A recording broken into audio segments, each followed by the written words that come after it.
तो हेलो दोस्तों, ABC coaching YouTube channel में आप सभी का स्वागत है। इस वीडियो में क्लास 11 फिजिक्स का must important VBI objective question बताने वाला हूं, तो सभी छात्र अंत तक बने रहें। और इस वीडियो में जितने भी क्वेश्चन मैं बताने वाला हूं उन सभी को परीक्षा से पहले, जी हाँ दोस्तों, एग्जाम से पहले अच्छे से आप लोगों को याद कर लेनी है, उसे रट कर आपको बोर्ड एग्जाम में जाना है। तो चलिए दोस्तों क्वेश्चन की ओर चलते हैं। देखिए, सबसे पहला क्वेश्चन फिजिक्स का दिया गया है कि 1 माइक्रो बराबर होती है, तो 1 माइक्रो बराबर होता है 10⁻⁻6 मीटर, जो कि ऑप्शन नंबर आपका सी में दिया हुआ है। अगला क्वेश्चन है कि त्वरण का विमीय सूत्र होता है, त्वरण का विमीय सूत्र होता है LT-2, जो कि ऑप्शन नंबर डी में दिया हुआ है। अगला क्वेश्चन देखिए, यहाँ पे ध्यान दीजिएगा दोस्तों, ये काफी इंपॉर्टेंट क्वेश्चन है और पिछले बार ये क्वेश्चन जो है पूछा गया था। यहाँ पे क्वेश्चन दिया गया कि out of the flowing which can not be negative, यानी कि इनमें से कौन सा ऋणात्मक नहीं हो सकता है। इसका आंसर हो जाएगा टोटल पाथ लेंथ, यानी कि कुल पथ की लंबाई, जो कि ऑप्शन नंबर आपका ए में दिया हुआ है। ठीक है, अगला क्वेश्चन है चौथा नंबर। यहाँ पे क्वेश्चन ये दिया गया, ये न्यूमेरिकल सवाल है, इसको आप लोगों को अच्छे से समझना है।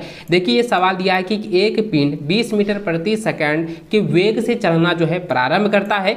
यदि उसका त्वरण 2 मीटर प्रति सेकंड स्क्वायर हो तो 10 सेकंड बाद पिंड का वेग होगा। तो दोस्तों ये जो न्यूमेरिकल है इसको हम इस प्रकार बनाएंगे। दोस्तों यहाँ पे देखिए 20 मीटर प्रति सेकंड है, तो 20 मीटर प्रति सेकंड हम निकालते हैं। ठीक है, यहाँ पे 20 मीटर प्रति सेकंड और यहाँ पे 2 हम डिवाइड करते हैं, कितना हो गया भाई 10 हो गया। ठीक है, और यहाँ पे कहता 10 सेकंड बाद हम निकालें, तो 10 सेकंड बाद निकालेंगे। अगर हम इसको जरा ध्यान देंगे, इसको क्या करेंगे, यहाँ पे 20 मीटर और ये जो वर्ग निकला गया तो 2 सेकंड, इसको हम गुना कर देते, कितना हो गया 40। तो इसका आंसर क्या हो जाएगा दोस्तों 40 मीटर प्रति सेकंड, जो कि ऑप्शन नंबर आपका ए में दिया हुआ है। ठीक है, अगला क्वेश्चन है कि एकांक समय में कर्ण का कोणीय विस्थापन कहलाता है, तो इसका आंसर हो जाएगा कोणीय वेग। ठीक है, ऑप्शन नंबर ए सी जो है सही आंसर होगा।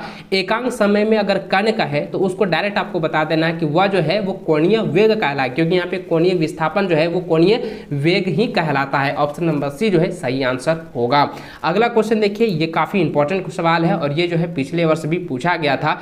देखिए, यहाँ पे सवाल दिया गया है कि यदि किसी प्रक्षेप्य का प्रास्य 2 कण अल्फा तथा बीटा के लिए समान होगी तो उसका क्या होगा। तो दोस्तों अल्फा प्लस बीटा बराबर 90 डिग्री होगा, जो कि ऑप्शन नंबर बी में आपका दिया हुआ है। अगला क्वेश्चन है कि प्रक्षेप की अधिकतम प्रास जो है वो क्या होती है, यानी कि आर अधिकतम क्या होती है। तो उसका आंसर हो जाएगा u²/g, ऑप्शन नंबर ए जो है सही आंसर होगा। इसको अच्छे से आप लोगों को याद कर लेनी है, आप लोगों को रट लेना है। ठीक है, अगला क्वेश्चन है कि न्यूटन का कौन सा गति विस्मयक नियम ही गति का विस्थापिक नियम है। तो इसका आंसर हो जाएगा न्यूटन का द्वितीय नियम गति, जो कि ऑप्शन नंबर आपका बी में दिया हुआ है। न्यूटन का द्वितीय गति नियम जो है ये वास्तविक नियम को दर्शाती है, यानी कि वो बतलाती है। ठीक है, अगला क्वेश्चन है कि प्रकृति में सर्वाधिक प्रबल बल है, तो प्रकृति में जो है स्ट्रेंज फोर्स इन नेचुरल, तो इसका आंसर जो दोस्तों ये हो जाएगा न्यूक्लियर फोर्स, यानी कि नाभिकीय बल, ऑप्शन नंबर डी सही आंसर होगा। अगला क्वेश्चन है कि रॉकेट प्रोपल्शन के संरक्षण के सिद्धांत पर आधारित है, तो इसका आंसर हो जाएगा रेखीय संवेग के पर जो है आधारित है, ऑप्शन नंबर सी जो है सही आंसर होगा। अगला क्वेश्चन है कि यदि अभिलंब बल दुगना कर दिया जाए तो घर्षण गुणांक, तो घर्षण गुणांक क्या होगा, वो समान ही रहेगा, ऑप्शन नंबर जो है सी सही आंसर होगा। अगला क्वेश्चन 12 नंबर है, जरा यहाँ ध्यान देंगे, ये काफी वीबीआई क्वेश्चन है, इसको आप लोगों को अच्छे से पढ़ लेना है दोस्तों। यहाँ पे देखिए दिया गया है कि m द्रव्यमान वाली एक गेंद जो है u चाल से एक सख्त दीवार से टकराती है। यहाँ पे ध्यान देंगे कि m द्रव्यमान वाली एक गेंद है जो कि u चाल से, ठीक है, वो u चाल से जो है वो एक सख्त दीवार से जो है टकरा जाती है और फिर उसी चाल से टकराकर वापस हो जाती है। दीवार द्वारा गेंद पर आरोपित बल होगा, तो क्या हो जाएगा -2mu होगा। ठीक है, तो ये ऑप्शन नंबर डी है, इसका सही आंसर हो जाएगा, ऑप्शन नंबर डी। इसको अच्छे से आप लोगों को याद कर लेना। 12 नंबर का जो क्वेश्चन है काफी वीबीआई क्वेश्चन, इसको अच्छे से याद रखेंगे।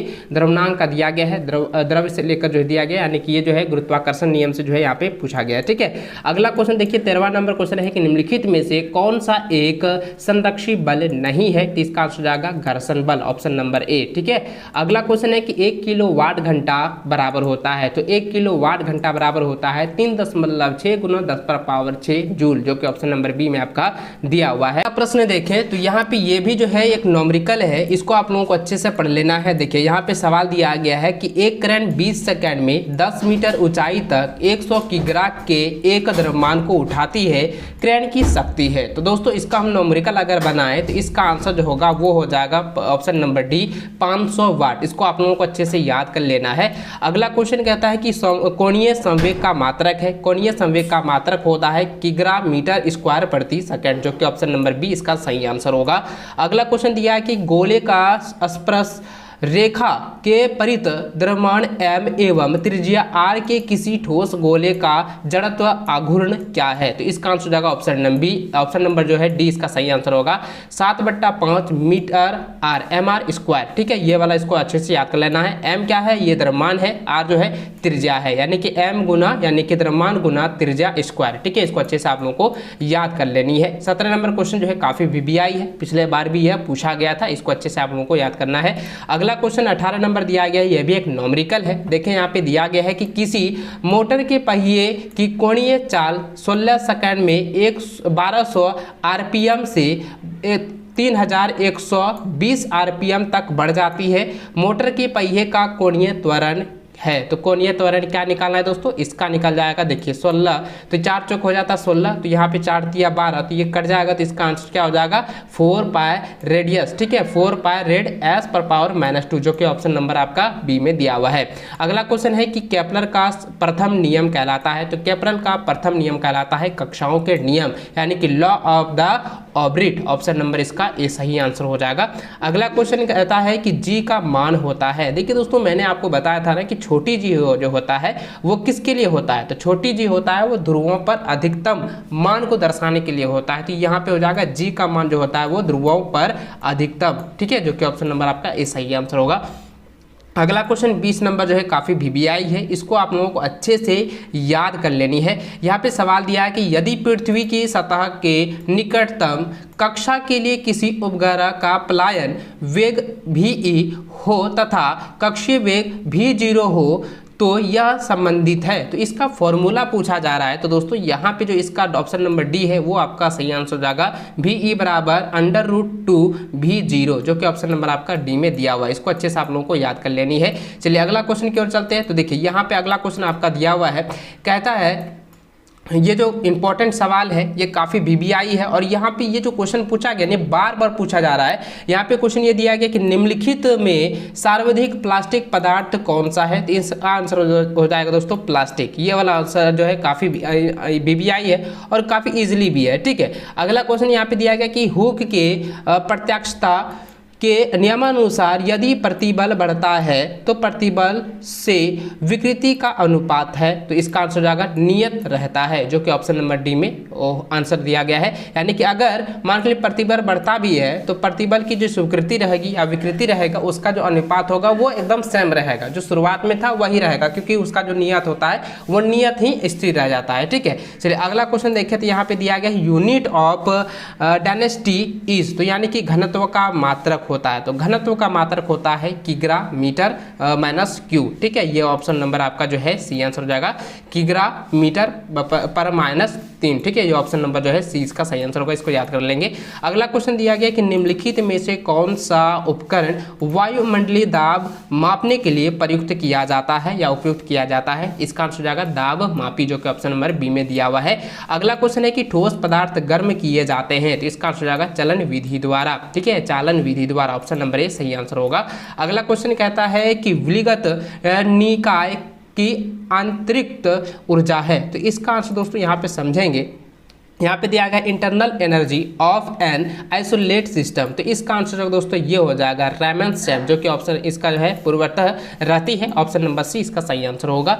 अगला क्वेश्चन कहता है कि समतापीय प्रक्रम में, तो समतापी प्रक्रम में क्या होता है। तो समतापी प्रक्रम में जो होता है टेम्परेचर जो है नेथर इंश्योरेंस नॉर डिस्केरियस होता है, यानी कि तापमान ना ही बढ़ता है और ना ही घटता है। ठीक है, या टेम्परेचर नेदर इंसेंस, यानी कि तापमान ना ही बढ़ता है और ना ही डिस्क्रीज होता है, यानी कि घटता है। इसको अच्छे से याद रखेंगे। अगला क्वेश्चन दिया गया कि CP/CV4 डायटमोनिक गैस मॉड्यूल इज, तो इसका आंसर आएगा यहाँ पे जरा ध्यान दीजिए, इसको समझेंगे दोस्तों कि ये द्विपरमाणु गैस के लिए जो है Cp/Cv जो होता है उसका मान क्या होता है। इसका आंसर दोस्तों हो जाएगा 7/5, जो कि मैंने पहले भी आपको ये क्वेश्चन आप लोगों को बताया है।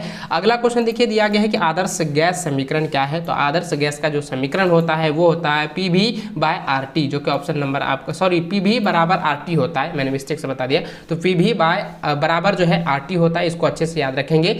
PV जो होता है, PV का मान जितना होगा उतना भी RT का मान होगा, इसको अच्छे से आप लोगों को याद कर लेनी है। 30 का जो है ऑप्शन नंबर सी सही आंसर होगा। अगला क्वेश्चन कहता है स्प्रिंग नियतांक का SI मात्रा क्या है। इसका आंसर जाएगा Nm/-1, ठीक है। इस तरह से आप बोल सकते हैं Nm-1, ठीक है। इसको अच्छे से याद रखेंगे, ऑप्शन नंबर बी सही आंसर होगा।